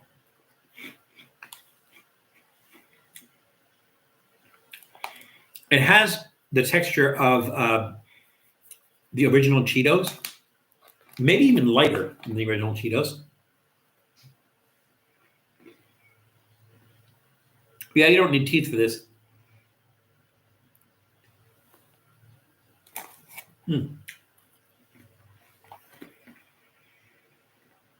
It says Japanese style barbecue sauce. So I wouldn't expect it to taste like Kansas City barbecue sauce, Memphis barbecue sauce, or North Carolina barbecue sauce. It does have that sweetness. There's some spices in there. The seaweed, there's seaweed in there, but it doesn't have like a strong seaweed flavor to it. It has a very unusual flavor. It's somewhat savory, but it's not like crazy over the top savory. It's not bad though, but it just has this kind of artificial taste. I'm not sure how else to describe it. It just has this kind of artificial taste to it. It's like if Cheetos decided they were going to make an unusual flavored Cheetos and they actually succeeded. So it is an unusual flavor. It's something you can't put your finger on, right? It's just like, what flavor is that? It's just a kind of odd flavor. I'm going to say thumbs up, trending downward, just because I think they just kind of need to refine that flavor and everything. Nice texture. I like them. They just kind of dissolves in your mouth and everything. It's savory, but I kind of feel like it needs more definition or something. So yeah, thumbs up, trending downward. Now, question was from where does the name Calbee originate? Nobody get. Oh no. Oh, Janice did. She says stands for calcium and vitamin B. Yes, you are absolutely correct, Janice. It is calcium and vitamin B. So cal for calcium, B for vitamin B. Calbee. So that's exactly where the name comes from. Absolutely correct. All right. And then I think we have one left, and then Goop Mélange, and we've got plenty of time. Yeah, we have like almost a half an hour. All right. That's okay. Move this aside. And get our last snack. And these are Cazo de Oro hot pork cracklins.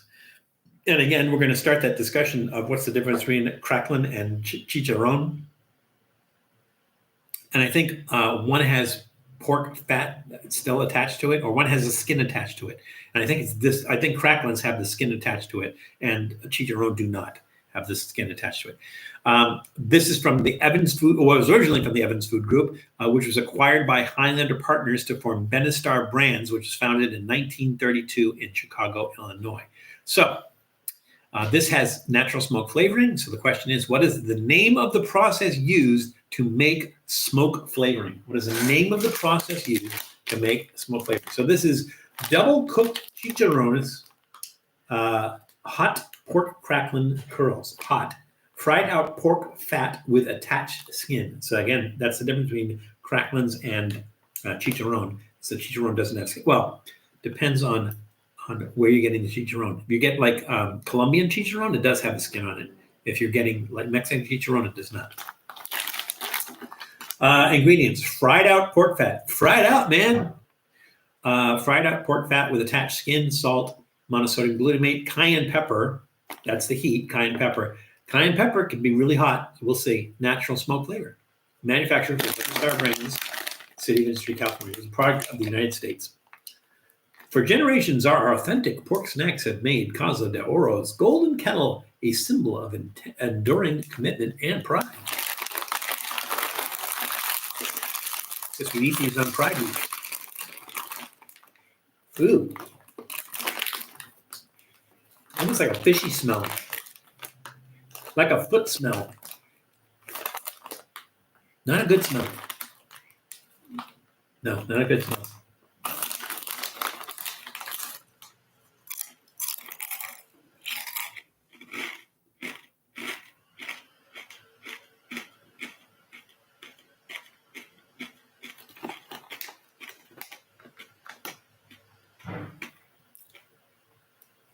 The thing with the attached pork skin, the flavor is so much different.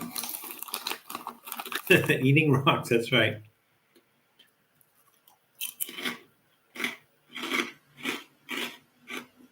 Claudia, can you hear me eating? She can't hear me.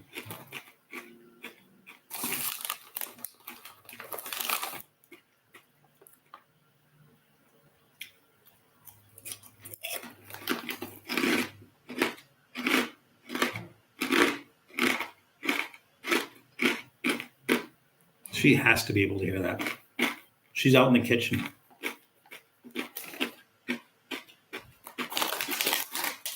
Oh, really nice flavor. The heat is manageable. So you get pockets of heat, but never really crazy. Are you serious, Tom? Today is National Pork Rind Day?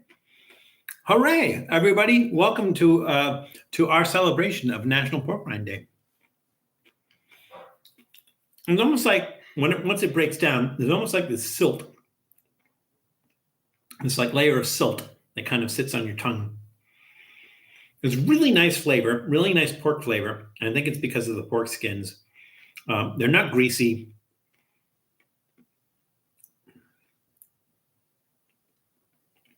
They're a little bit salty.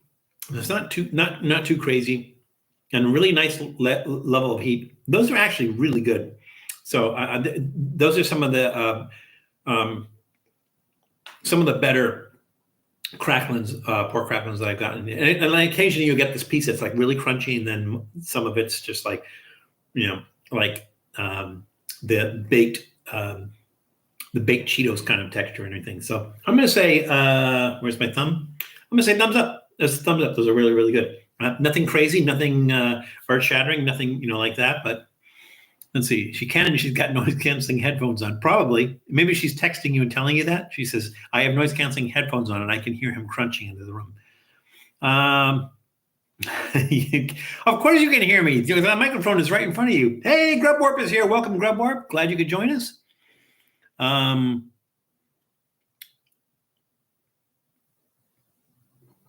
Okay, so, Nashies, that's a very, very good depiction of foot smell.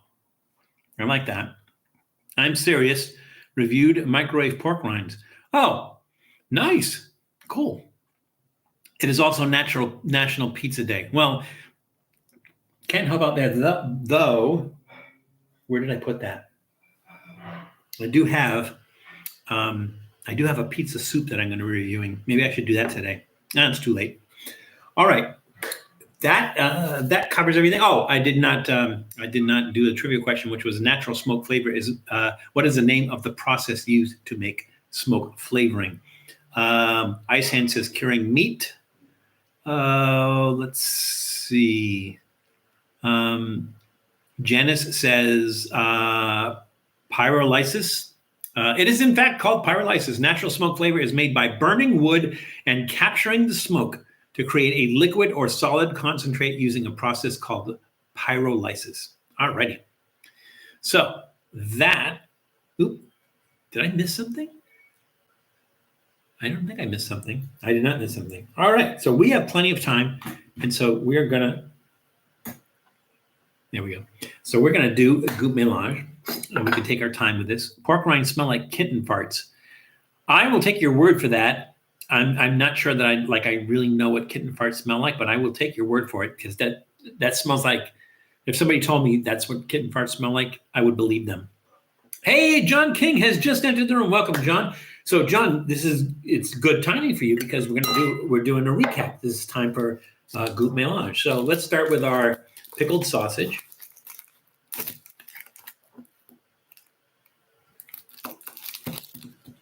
Welcome to the Trippy Food Charcuterie. I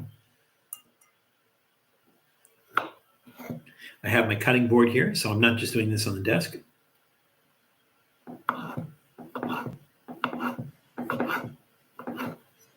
That's what that sound is. When you cut it lengthwise, it looks kind of weird.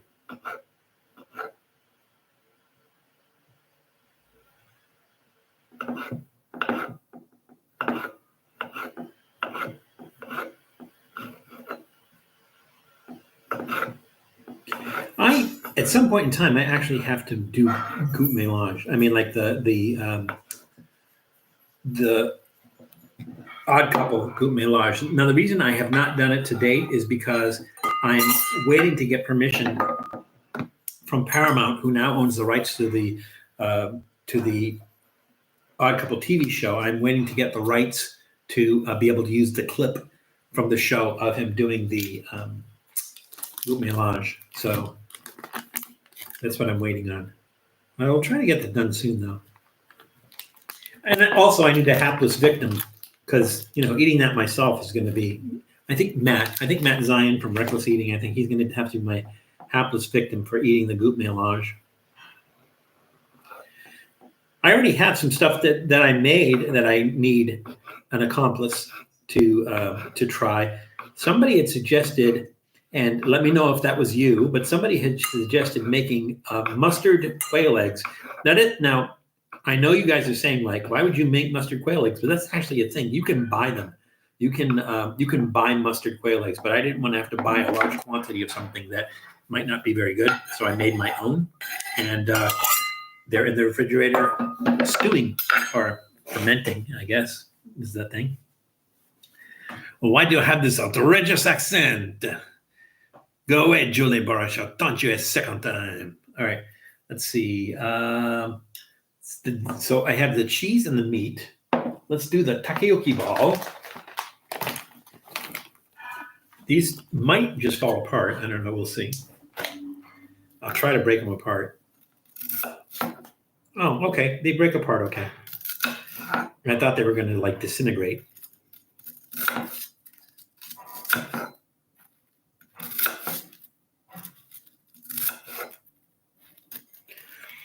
These almost taste like, I don't know, how many of you have ever, like, made a turkey for Thanksgiving and used the Bell seasoning?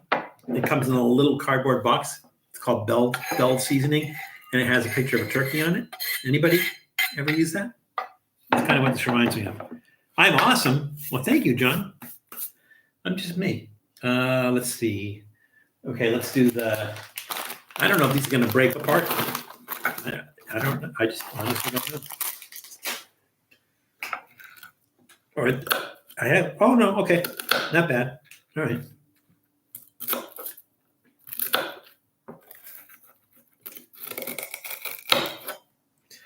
I am making a mess, though. I'm going to have to get a cleaning crew afterwards.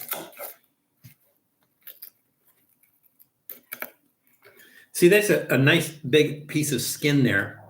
So this one doesn't break apart as well. That one went flying across the desk. That one did too. We're going to have to find those. All right. Here's our cracklins. I think Doodle will find the other ones, but the only problem is they have cayenne pepper. And it's not going to end well for Doodle if he does find those. All right. The Milka Oreo chocolate. I think I have forever damaged this cutting board by virtue of what I put on it.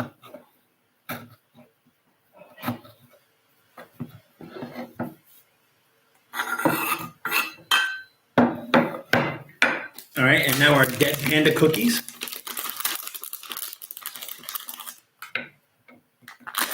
That ought to be enough. Let's see which we got. The thinking guy.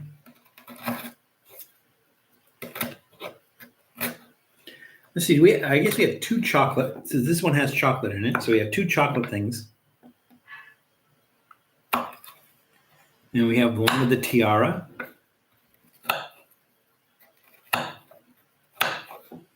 And this guy, I don't know what he's doing. I honestly don't know what he's doing.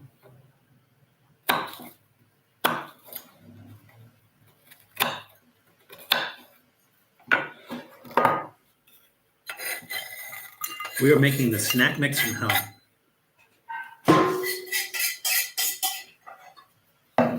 Some of that actually went in the barrel. All right, got the cheese, got the meat, the cookies. I think 1 cookie might be enough.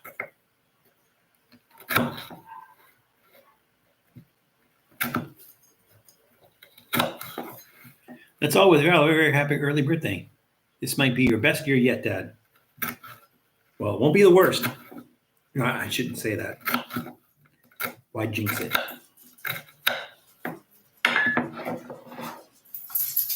That's 1 cookie.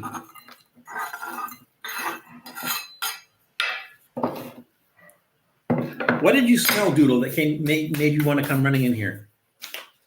All right, I will give you a doodle snack. I will give you half a doodle snack because you had a whole doodle snack. No, you cannot have those cookies. It has chocolate in it. Chocolate is bad for you. You cannot have that. You can have this. That's what you can have. I can't. No, that's chocolate. You can't have that. Sorry, Doodle. Cannot have that. What am I missing? I am missing our Thai tea mochi. 1 ought to be enough.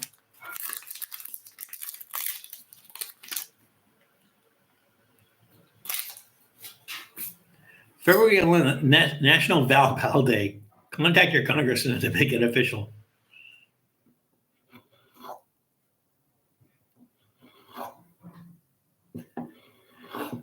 Well, don't forget, yesterday was Julie's birthday.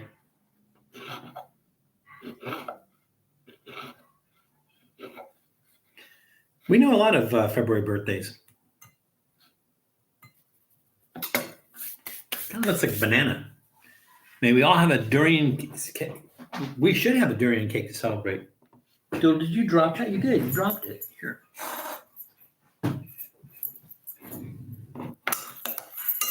And off he goes.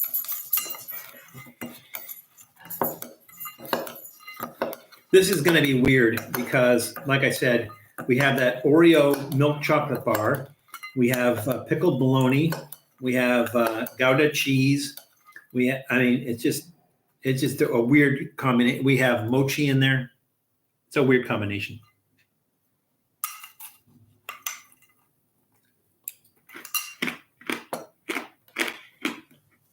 I'm thinking, is there broken glass in here? I remember it was the chicharron.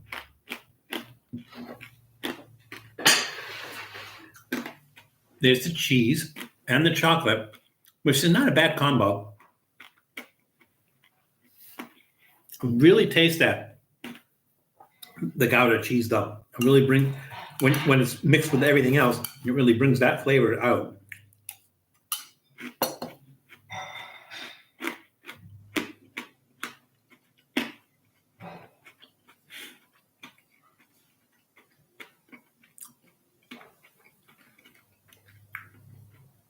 Texture-wise, I'm getting either the crunchiness of the cracklins or the kind of sponginess of the mochi. And the strongest flavor is the cheese. Now, how can the cheese have a stronger flavor than the pickled sausage? But it does. And then from the takoyaki, there's that kind of gritty kind of spiciness, and I don't mean spicy like hot pepper. I mean spicy like herbs. It has this kind of herbal spiciness to it. You get something different in every bite here.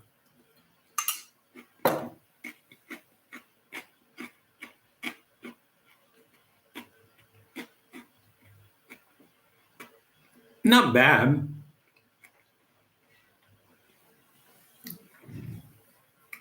It's so weird that you get pockets of flavor in this one, and some overpowering others. I'm going to say something in the middle. It's not horrible. It's also not great. It's not something I'd make intentionally. There's just all these weird flavors playing against each other. Now, I just want something that's going to take away that mixture of flavor. What do I want to do? I think I'm having the oatmeal. Well, I say oatmeal cookie. It's an oat cookie, and there is some wheat flour in there.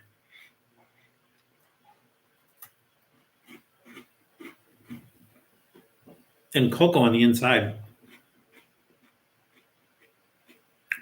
This is my Pedro Martinez year. Correct me for my ignorance, Jules, but who is Pedro Martinez? Yeah, Jules, I think you're right. The Milka is not the best quality.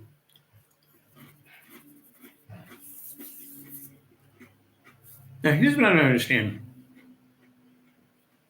How are we able to go through 8 snacks, an adult beverage, and a soft drink, and have 10 minutes left when usually we're doing the goût mélange right around now? I mean, I'm sorry, we're doing the goût mélange like at 3 p.m. our time. Interesting collection of stuff.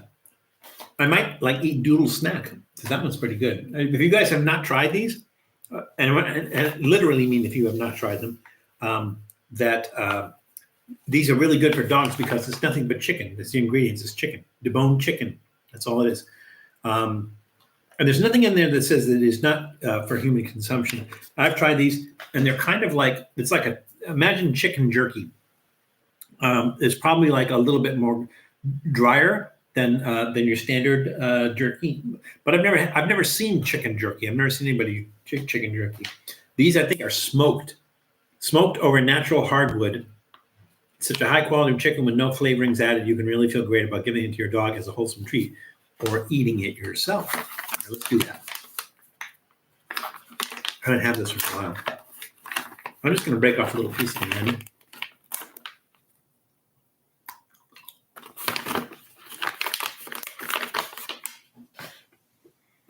It's chicken jerky. Now, I say that it's chicken jerky. There's no vinegar in it. There's no tomato. If they put tomato in sometimes, no salt, no spices or anything like that. It's just plain dried chicken. A jerky chicken once packed me. What a jerk.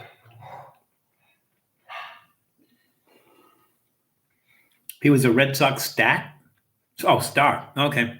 How come I don't remember him? I used to live in Boston. I remember Pedro Martinez. I remember Carly Yastrzemski.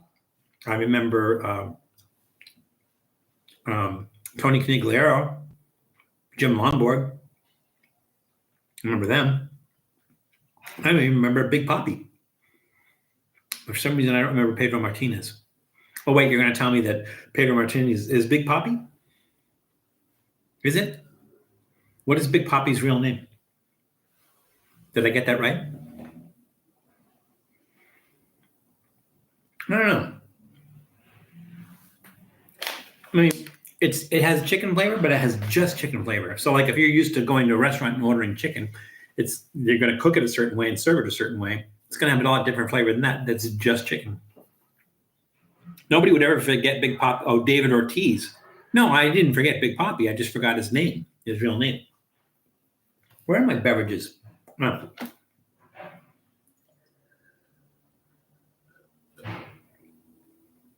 So the last 5 minutes are yours, guys.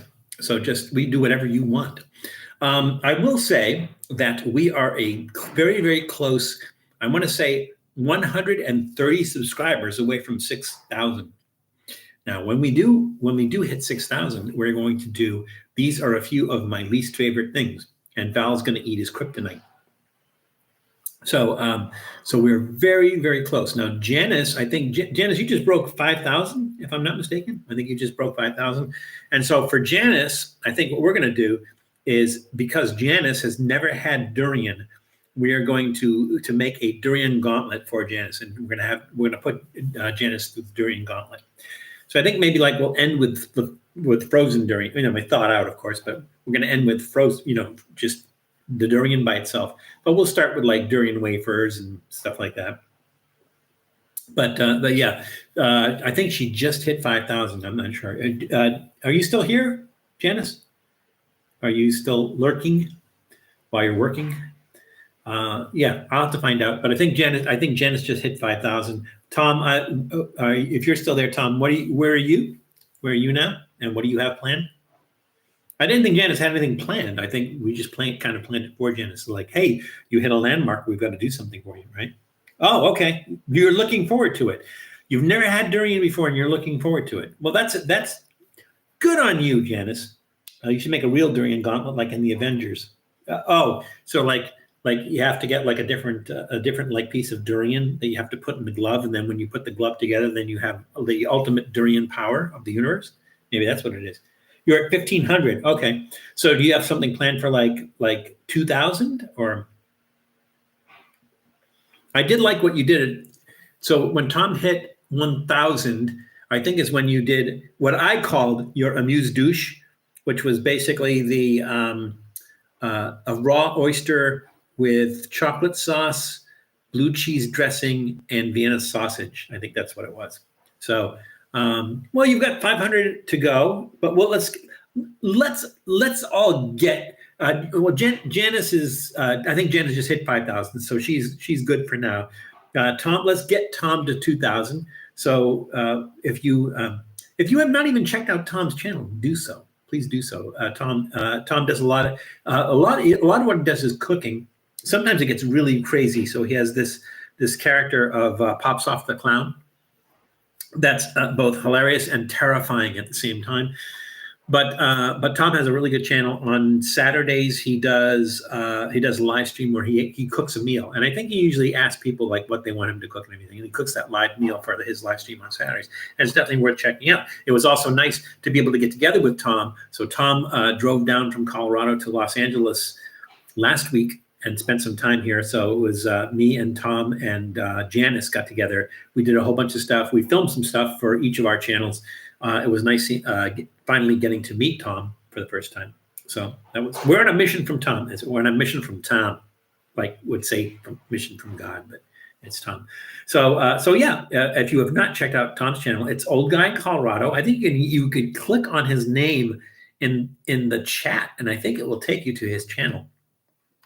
But definitely check it out. Nashi, I think she only does cooking. We don't usually get to see her a lot. Some videos you actually get to see her when she's explaining something. But a lot of her videos is like you see her hands. She has very prolific hands, and she does a lot of cooking stuff too. So her channel is like really good. She recreates a lot of stuff, and she experiments with a bunch of stuff. So really good channel. So I would not recommend these channels to you if I thought, oh, they might like them. I think they're all great channels, and that's why I'm recommending them to you. And again, if you don't know who those channels are, then go to the main page, and then you scroll to the bottom of the page, and it says for featured channels, and they're all under there. And I moved some of them up. So like, who's the guy from Reckless Eating? Is Gamer Nick. Gamer Nick has a new channel, so he only has a few videos out there and everything. Is a new channel, but it's pretty good. He's coming into his own and doing reviews and stuff, and so that's worth checking out. And then Nashies we were just only aware of recently, and so we pushed those up in the in our list. But the list of all, I mean, you have our standard ones, and then you have LA Beast. Reckless Eating, and some channels that have not done anything in a while, like Cereal File. Cereal File hasn't done anything in a couple of years. Who's the guy from Canada that used to do reviews? Taste Test TV, I think it was something like that. He hasn't done anything in years. We have our friends the Trips from Canada. They're in there, so. Definitely check those out. I do reviews and stuff with my face. Yeah, well, we don't see your face. Like it seems like we see a few things with your face, but we see we see your hands mostly. Food, yes, food taster TV. If anybody knows what happened to these people, like Serial File just kind of like dropped off the map. I don't know what happened to these people or Food Taster TV. They just kind of disappeared. You also have Main Event Pong. Main Event Pong was doing some great videos, but I think he just got tired of the whole enough. Just got tired of the whole thing, and he just walked away from it. So, and he doesn't feel like coming out of retirement. So I've asked him a couple of times. I've had some stuff for him that I've asked him, hey, you want to do this? And he's like, I just don't feel like coming out of retirement. I'm just done with it. Every once in a while, he might do like a movie thing. He might come out with a movie thing and everything, but in general, he's kind of done with it. But he's got a bunch of like probably hundreds of great videos, and they're still out there, and so we're still recommending them.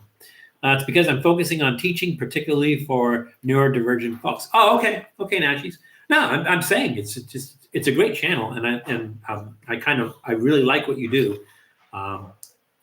and like if you want to know how to make something while she's making everything, she's showing you like up close on how to do it and everything. So a really good channel. And again, like I said, I would not recommend that if I didn't think it was a really good channel. So get out there and do that. And again, a reminder, we have we're 130 subscribers shy of 6,000. And so if you enjoy our channel and you've not subscribed to it, please do so. And it will help us out. And all these other videos is from all these other channels. Like the videos, subscribe, click the little bell that lets you know, gets you notification when we're going to do something live, or we have a new episode coming out and everything. But definitely check those out. So it is time for me to bid you adieu. It has been a fun live stream. I am glad you guys were all able to make it. At first I felt like, wow, they're watching the live stream instead of the Super Bowl. I feel honored. And then I realized the Super Bowl hasn't started yet. But thank you all for joining us. I say this, I sound like a broken record, but I really, really enjoy the community that we built here. You're all great. It was so funny. I think it was maybe 2 or 3 weeks ago, we banned somebody for the first time ever. For the first time ever on the channel, we had to ban somebody. But it's just because they came in, they were trolling, they were just going off on something, and they didn't want to play nice. But in general, you guys are a great community. I love doing this with you guys on weekends, and I will continue to do this for as long as I can do this. As long as I still have voice in my mouth, I will continue to do that, and not food in my mouth. I will continue to do this, and I thank you for joining us, and I thank you for being part of our community. So be careful out there, because it's crazy out there. Be sure to take care of yourselves and take care of others as they need it. So thank you all. Thank you all. Have a great rest of your weekend and have a good week coming up. So we'll talk to you later. Bye, everybody.